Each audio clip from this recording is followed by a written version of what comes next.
प्रियो, हमें पता ही नहीं है कि हम कौन हैं और परमेश्वर ने हमको किस लिए बनाया है। इस बात को हम जानते ही नहीं हैं। परमेश्वर ने हमें क्या देखने के लिए बनाया और हम उसे क्या दिखा रहे हैं। प्रियो, हमें अपनी पहचान ही नहीं पता है कि हम कौन हैं। असल में शैतान ने हमसे हमारी इस पहचान को छिपा लिया है और वह कभी भी नहीं चाहता कि हम अपने आप को पहचानें। वो नहीं चाहता। लेकिन प्रियो, हमें पता होना चाहिए कि हम कौन हैं और हमें क्यों बनाया गया है। इस बात का हमें पता होना बहुत ज़रूरी है। तो प्रियो, आज हम परमेश्वर के वचन से जानेंगे कि हम कौन हैं और हमारी पहचान क्या है। तो जैसे कि अभी शास्त्र पठन पढ़ा गया, उसमें हम देखते हैं कि परमेश्वर ने सारी सृष्टि की रचना की और जीव जंतु, कीड़े मकोड़े, आकाश के पक्षी और सब कुछ उन्होंने बनाया और उन्होंने बोला और सब कुछ बनता चला गया। सब बनता चला गया। लेकिन जब परमेश्वर ने मनुष्य को बनाना चाहा, उस समय पर उस समय वे आपस में चर्चा करने लगे कि मनुष्य को कैसे बनाया जाए। और कौन चर्चा करने लगे? पिता, पुत्र और पवित्र आत्मा। उत्पत्ति अध्याय 1 उसके 26 पद में इस बात को हम देख सकते हैं, जिसमें लिखा है कि फिर परमेश्वर ने कहा, हम मनुष्य को अपने स्वरूप के समान अपनी समानता में बनाए। क्या कह रहा है कि परमेश्वर ने कहा कि हम यानी परमेश्वर अकेला नहीं है। वहां वो बातचीत कर रहे हैं। पिता, पुत्र, पवित्र आत्मा आपस में बातचीत कर रहे हैं और वो कह रहे हैं कि हम मनुष्य को कैसे बनाए। फिर उन्होंने डिसाइड किया कि हम मनुष्य को अपने स्वरूप के अपनी समानता में बनाए। मानव को प्रियो परमेश्वर ने बहुत सोच समझकर अपने स्वरूप और अपनी समानता में बनाया है। और अपने स्वरूप का मतलब कि जैसा मैं दिखता हूँ वैसा ही वो भी दिखे, जैसे मैं चलता हूँ वैसे ही वो भी चले। और अपनी समानता का मतलब कि जैसा मैं सोचता हूँ वैसा ही वो भी सोचे, जैसा मैं करता हूँ वैसा ही वो भी करे। मतलब कि वो बिल्कुल मेरी तरह हो, मेरी फोटोकॉपी। इसलिए हम देखते हैं कि यीशु मसीह को फिलिप्पुस ने कहा, यूहन्ना 14 और उसके 8वें और 9वें पद में, कि हे प्रभु, पिता को हमें दिखा। क्या कहा कि हे प्रभु, पिता को हमें दिखा। तो यीशु मसीह ने उससे कहा कि जिसने मुझे देखा उसने पिता को देखा। प्रियो, परमेश्वर ने हमें अपने स्वरूप और अपनी समानता में बनाया है। इस बात को हमें जानना है और इसी बात को यीशु मसीह फिलिप्पुस को भी कह रहे हैं कि जिसने पिता को देखा, जिसने मुझे देखा उसने पिता को देखा। और प्रियो, परमेश्वर का स्वरूप बिल्कुल हमारी ही तरह है। हम बिल्कुल परमेश्वर की तरह दिखाई देते हैं। इस बात को कुछ वचन भी है हमारे बाइबल में, जिससे ये सिद्ध साबित होता है कि परमेश्वर ने बिल्कुल हमें अपने ही स्वरूप में बनाया है। तो हम कुछ वचन देखेंगे, जैसे कि इब्रानियों 10 और उसके 21 पद में लिखा है, जीवते परमेश्वर के हाथ में पड़ना भयंकर बात है। और फिर यशायाह 41 और उसके 10 में लिखा है, अपने धर्ममयी दाहिने हाथ से मैं तुझे संभाले रहूंगा। फिर यशायाह 48:13 में भी लिखा है कि मेरे ही हाथ ने पृथ्वी की नींव डाली और मेरे ही दाहिने हाथ ने आकाश को फैलाया। प्रियो, इन वचनों के द्वारा हम इस बात को जानने पाते हैं कि परमेश्वर के भी हाथ है। जैसा हमारा हाथ है वैसे ही परमेश्वर का भी हाथ है। फिर हम जकरिया 2 अध्याय और उसके 8वें पद में देखते हैं, जिसमें लिखा है, जो मुझको छूता है वह मेरी आंख की पुतली को छूता है। मतलब कि परमेश्वर की भी आँख है। उसके बाद हम यशायाह 59 और उसके 1 और 2 पद में देखते हैं जिसमें लिखा है, सुनो, यहोवा का हाथ ऐसा छोटा नहीं हो गया कि अ, वह उद्धार ना कर सके, ना वह ऐसा बहरा हो गया है कि सुन ना सके। तो प्रियो, इससे हमें पता चलता है कि परमेश्वर के भी कान हैं। और प्रेरितों के काम 7 और उसके 49 पद में लिखा है कि स्वर्ग मेरा सिंहासन और पृथ्वी मेरे पांव की चौकी है। तो प्रियो, जब हम इन वचनों को पढ़ते हैं तो हमें पता चलता है कि परमेश्वर के भी हाथ, पाँव, कान और आँख है। और जब हम अपने हाथ, पाँव, आँख, कान को देखते हैं, तो हम कन्फर्म होते हैं कि हाँ, परमेश्वर ने हमें अपने ही स्वरूप में बनाया है। ये बात हमारे दिमाग में कन्फर्म हो जाती है। और प्रियो, हमारे संचालक जी भी अक्सर हमें मंदिर में बताया करते हैं कि अगर परमेश्वर को देखना है तो अपने आप को दर्पण में देखो। इस बात को जब हम शुरू से मंदिर गए हैं, इस बात को हमें वहां पर बताया गया कि अगर परमेश्वर को देखना है तो अपने आप को दर्पण में देखो। तो प्रियो, हम बहुत भाग्यशाली है कि परमेश्वर ने हमें मानव बनाया, क्योंकि मानव परमेश्वर की सर्वश्रेष्ठ रचना है, जिसे ज्ञान, बुद्धि और विवेक दिया गया है। और वो किस लिए दिया गया है? क्योंकि परमेश्वर ने मानव को अपने ही स्वरूप और समानता में बनाया है। जानवरों को, जीव जंतुओं को ज्ञान, बुद्धि और विवेक नहीं दिया गया है। केवल और केवल मनुष्य को ज्ञान, बुद्धि और विवेक दिया गया है। लेकिन बहुत ही दुख की बात है प्रियो, कि मानव अपने आप को जानवर की, बंदर की संतान कहते हैं, जबकि परमेश्वर ने हमें अपने हाथों से रचा है। डार्विन के सिद्धांत के अनुसार मानव अपने आप को बानर की सं, बानर के वंश का बताता है। जबकि प्रियो, हमें पता होना चाहिए कि परमेश्वर ने हमें अपने हाथों से बनाया और हमारे अंदर श्वास और आत्मा को फूंक दिया। इस बात को हम उत्पत्ति 2 और उसके 7 पद में पढ़ सकते हैं। तो हमें अपने आप को तुच्छ जानकर नादान बने नहीं रहना है, बल्कि हमें अपने आप को पहचानना है। हमें पहचानना है कि हम कौन हैं और क्यों इस संसार में आए हैं। हमें ऐसे ही परमेश्वर ने इस संसार में नहीं भेजा, बल्कि एक योजना के तहत प्रियो हम सब इस संसार में आए हैं। और परमेश्वर की योजना क्या है, इस बात को भी हमें जानना बहुत जरूरी है। तो प्रियो, परमेश्वर ने हमें किस उद्देश्य से रचा, इस बात को हम देखेंगे। तो हम देखेंगे कि परमेश्वर कभी भी खुद उतरकर इस संसार में काम करने के लिए नहीं आता।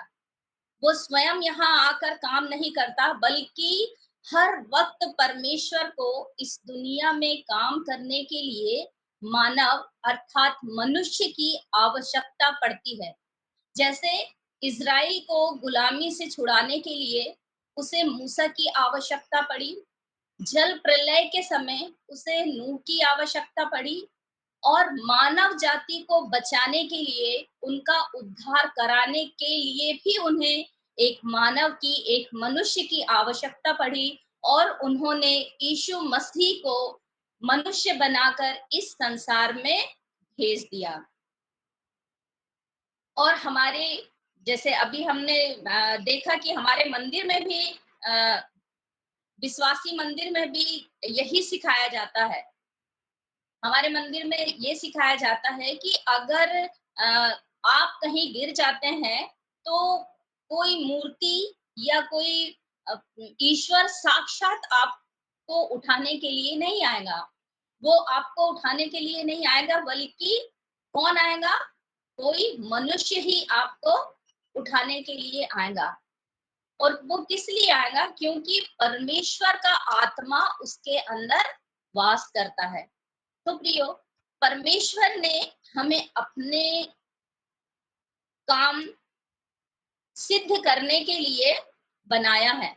और परमेश्वर और जो हमारा ये शरीर है प्रियो, ये बहुत ही अधिक मूल्यवान है, बहुत कीमती है, बहुत मूल्यवान है।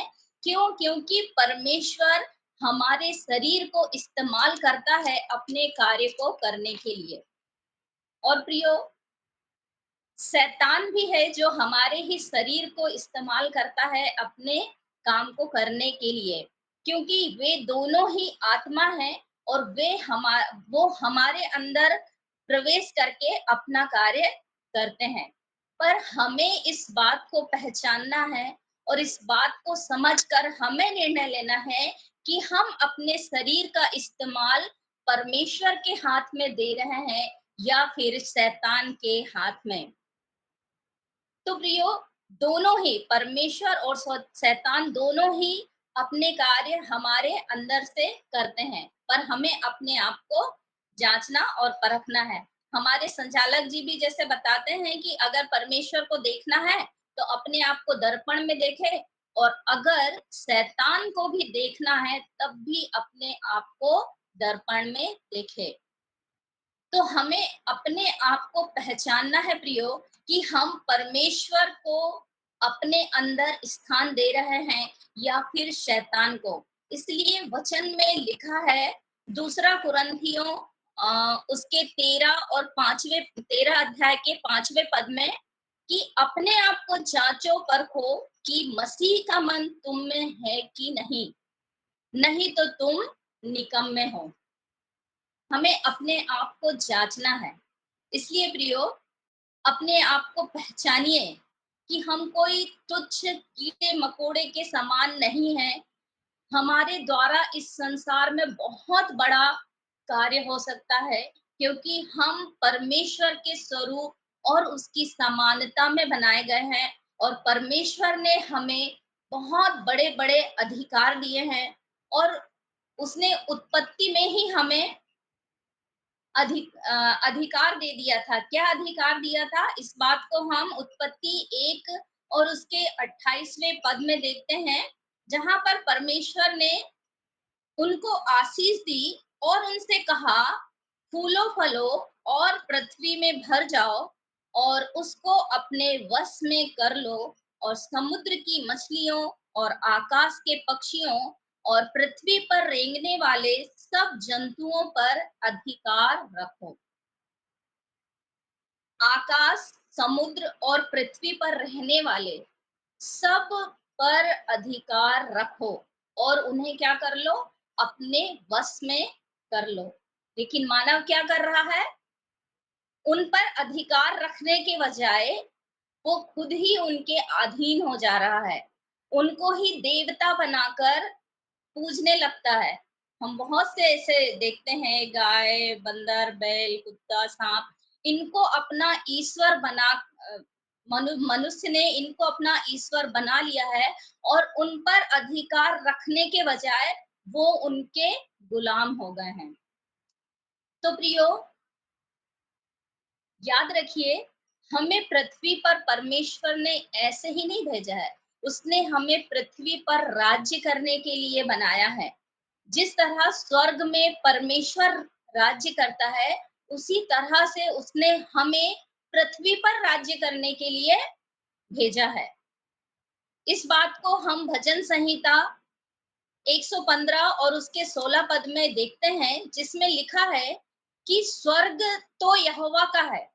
किसका है? स्वर्ग तो यहोवा का है, परंतु उसने पृथ्वी मनुष्य को दे दी है। पृथ्वी उसने मनुष्य को दे दी है। तो परमेश्वर ने हमें राज्य करने के लिए बनाया है। हम अपने आप को कोई साधारण से व्यक्ति ना समझे। परमेश्वर ने हमें बह बेशकीमती बनाया है। उसने हमें अपना मंदिर बनाया है, और उसने अपनी आत्मा को हमारे अंदर रखा है। जैसे कि पहला कुरिन्थियों 13 और उसके 16 में लिखा है ना, कि क्या तुम नहीं जानते कि तुम परमेश्वर का मंदिर हो और परमेश्वर का आत्मा तुम में वास करता है। तो प्रियो, अगर परमेश्वर का आत्मा हमारे अंदर वास करता है, तो हम कौन हुए? हम ईश्वर हुए, क्योंकि उस हम अपनी आत्मा के द्वारा पहचाने जाते हैं। ये शरीर तो नश्वर है और नाश हो जाएगा, लेकिन हमारी आत्मा अमर रहेगी और हमारे अंदर जो आत्मा है वो परमेश्वर की आत्मा है। तो इस प्रकार से हम ईश्वर हुए। और भजन संहिता 82 और उसके 6 में भी परमेश्वर ने कहा कि तुम ईश्वर हो। प्रियो, ये जो वचन है इस पर बहुत से वाद विवाद होते रहते हैं। मनुष्य इस वचन पर विश्वास करना ही नहीं चाहता है कि हम ईश्वर हैं। वो तो अपने आप को तुच्छ, मूर्ख, पापी ये समझता है, इसलिए वो अपने आप को कभी भी ईश्वर करके कहना नहीं चाहता है। लेकिन प्रियो, इस बात को हमें समझना है। इस बात को हमें समझना है कि परमेश्वर ने हमें ईश्वर कहा। ईश्वर का मतलब कि हम परमेश्वर हो गए, ऐसा नहीं। परमेश्वर अलग है और ईश्वर अलग है। परमेश्वर पिता है और जो ईश्वर है हम उसके बेटे और बेटियां हैं। जो अधिकार परमेश्वर के पास है, वो सारे अधिकार भी हमारे पास है। क्योंकि पिता के पास जो अधिकार होते हैं, वो सारे अधिकार उसके पुत्र के पास भी होते हैं। तो परमेश्वर अलग है और ईश्वर अलग है।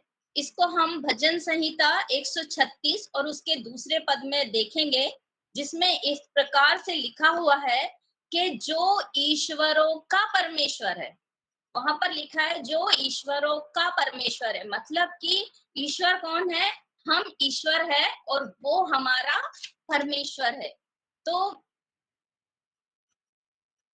इसी प्रकार से हम व्यवस्था विवरण और उसके 10 अध्याय के 17 पद में भी देखते हैं, जहां पर कहा गया है, क्योंकि तुम्हारा परमेश्वर यहोवा ईश्वरों का परमेश्वर और प्रभुओं का प्रभु है। ईश्वरों का परमेश्वर और प्रभुओं का प्रभु है। तो प्रियो, उस हम ईश्वर है, इस बात में हमें बिल्कुल भी डाउट नहीं होना चाहिए। कुछ लोग सोचते हैं कि हम कैसे परमेश्वर की बराबरी कर सकते हैं। नहीं प्रियो, हम परमेश्वर को वही सम्मान दे रहे हैं। परमेश्वर परमेश्वर है जिसने स्वर्ग और पृथ्वी को बनाया है, लेकिन हम उसके बेटी और बेटियां हैं और उसने हमें ईश्वर बनाया है। तो हम ईश्वर है और वो हमारा परमेश्वर है।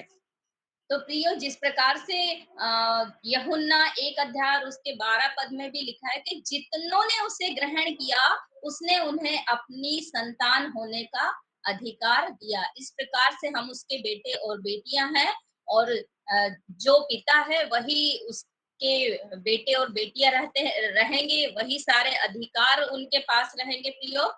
तो हम ईश्वर है, ये हमारी पहचान है। हमें इस बात को हमेशा स्मरण रखना है कि हम कोई मामूली इंसान नहीं है, बल्कि परमेश्वर ने हमें क्या बनाया है? ईश्वर बनाया है। तो हमें अपनी इस पहचान को बनाए रखना है। हमें हमेशा इस पहचान को बनाए रखना है, परंतु शैतान हमसे हमारी इसी पहचान को छिपा देता है और हम अपने आप को तुच्छ, निर्बल और कीड़े-मकोड़े के समान समझते हैं। परमेश्वर ने तो प्रियो हमें पृथ्वी पर राज्य करने का अधिकार दिया था, लेकिन इस अधिकार को आदम ने शैतान को दे दिया। मतलब शैतान ने इस अधिकार को आदम से छीन लिया।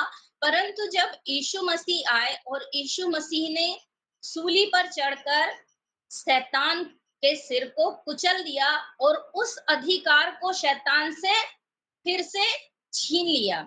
और अब ये अधिकार किसके पास चला गया? प्रभु यीशु मसीह के पास चला गया।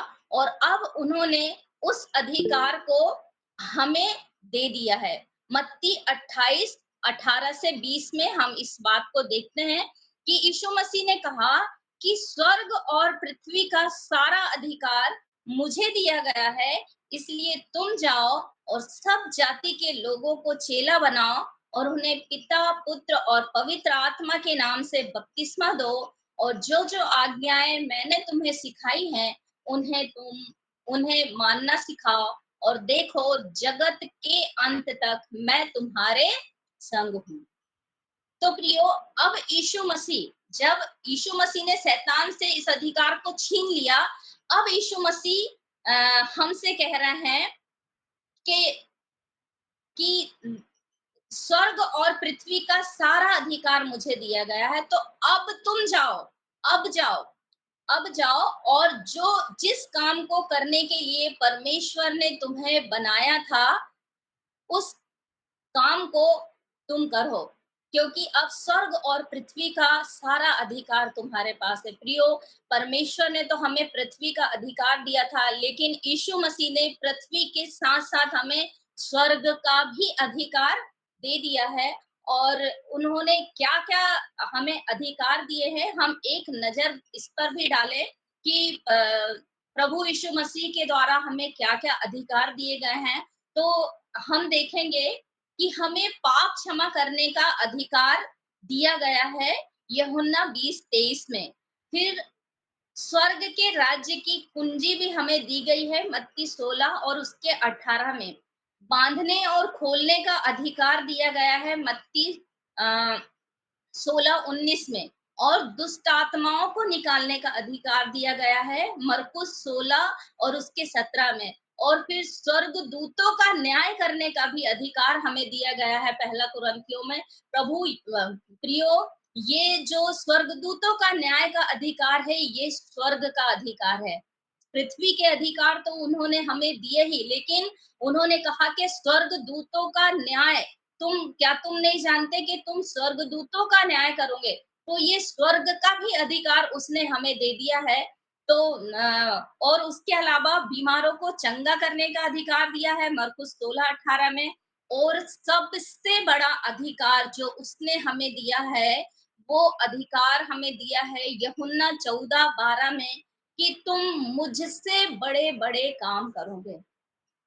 मुझसे बड़े-बड़े काम करोगे, ये अधिकार परमेश्वर ने हमें दिया है। तो प्रियो, जब ये सारे अधिकार प्रभु ने हमें दे दिया, तब वो हमसे कह रहा है कि अब तुम जाओ और ये सारे अधिकार अपने पास रखो और जाओ और जो परमेश्वर ने तुम्हें जिस उद्देश्य से बनाया है, उस कार्य को करो। जाओ और जाके सब जाति के लोगों को चेला बनाओ, आत्माओं को बचाओ और देखो जगत के अंत तक मैं तुम्हारे संग हूँ। जगत के अंत तक वो हमारे संग है प्रियो। और उसने हमें पृथ्वी और स्वर्ग का सारा अधिकार दे दिया है।